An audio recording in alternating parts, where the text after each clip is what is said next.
Okay, this is to identify myself. I'm Chuck Bauman. Otherwise, why would I be holding up this sign?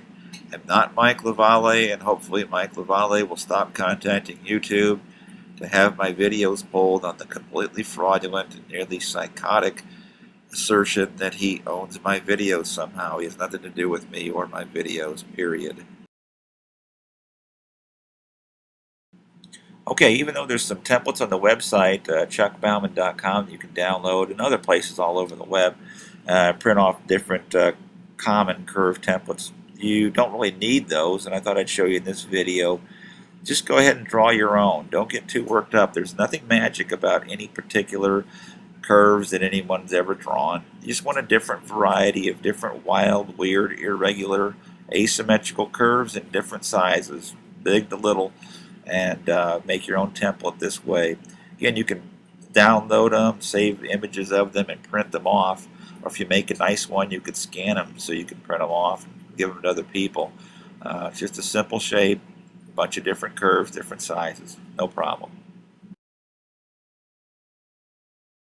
And for a template, you don't necessarily need to keep for a long time or reuse over and over again. Just spray it with some clear paint and then cut it out.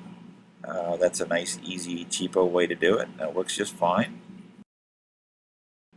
And to make a more permanent one, we're going to use the clear plastic laminating sheets, self-adhesive sheets with the backing on them. This particular brand doesn't have the split backing that makes it easier to get the backing started. And that's good because we can show you this little X-Acto knife trick. Hopefully you can see that fairly well. Get that started in there to get the backing to peel back and off of there. And once we get it started, we can kind of lay it down and peel back the clear plastic a little bit. And this is a tricky way to put this together, but it works really great. Take a straight edge like this, flat, simple piece like this, and we're going to lay it over the backing that's exposed there, and about 1/4 of an inch to 1/2 an inch be fine. These are 9 by 12 sheets, and your printer paper, that 115-pound cardstock, is a 8.5 by 11, of course. So you just carefully roll without, trying to avoid wrinkles and air bubbles. Roll the clear plastic back down so it is going over about then 1/4 to 1/2 an inch of the ruler. So now we can peel that backing off real well and easy and have a nice starter edge to work with. Lay that down over your target, in this case the template page, square it off. Square it off real good. You don't want to run diagonally, so make sure you got it at a good square angle. Drop that down, and then we're going to start.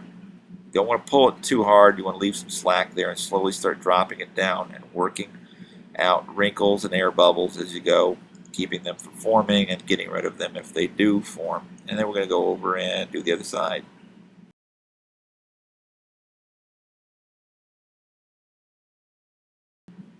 And obviously you do the other side. We're going to end up with, to show you how you got to watch wrinkling it and so forth. A little gesture-ish display there. And this just shows you the same thing again, so you get a good idea how to do this. And if you do it any other way, you'll probably end up with a wad of paper and plastic that won't work for you. So try this. It's a really great system, really great way of doing this. And what you end up with, again, the cardstock, 110, 115 pound cardstock, standard laser jet and inkjet cardstock with these laminating sheets.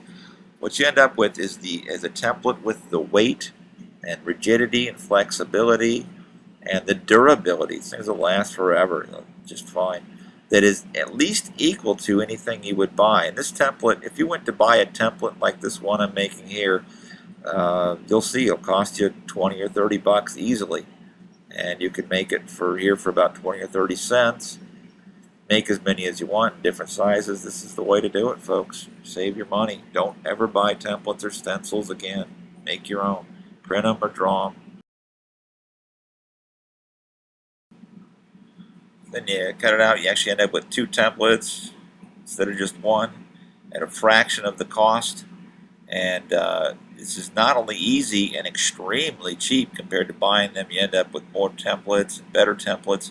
Customize them for whatever work you want to do. Stencils, do the same thing to make all your own stencils, folks. You need to do it in order to make really custom artwork instead of just duplicating what everyone else is doing with the same store-bought stencils. For example, you probably recognize this pinup girl. Here I've printed off in black and white and in color and in slightly different sizes to give you an idea that even if you want to do the same pinup girl everyone else is doing, you don't need to pay $100 or $200 for this stencil set and line the pockets of the people who run those stencil corporations. Make your own stencils the way I showed you with the templates. Print off this girl whatever size you want and do it that way. It'll save you a lot of money and it's easier than going to the store and buying them or ordering them online and waiting for them to be delivered. Now, my personal preference is that nobody do this again, these particular girls, because it's been so overdone. It's hack work at this point because that stencil set's so common. Tear that up and throw it out. Here's what you really want to do is either print off or draw different artwork that other people are doing and make templates, stencils the way I've showed you here. For instance, this pinup girl is completely different than what you're seeing out there. Everyone is doing the same pinup girl, maybe with different hair or other details, but you do something like this and you're going to stand out. You'll be a real artist. You'll be doing something different. You can download images, draw your own, figure out how to do these, customize them, change them around and so forth, and really be an artist, really do something different. Okay, and here's a skull that I really like, and gives a good idea of the different detail areas that you're going to want to cut out and so forth, which is why you'll actually do a few different prints of each template or stencil that you're doing for a piece of artwork, so that you can make a few cuts here on one template, and a few cuts there, and do some highlighting here and some shadowing there. If you do all those cuts in one piece of cardstock or plastic or anything else, ruin the integrity, it'll fall apart. But guys, this is what you need to do in order to be a real artist. You got to make your own templates and stencils, so you're doing custom work that's different than everyone else, that's fitted to the customer and fitted to the project.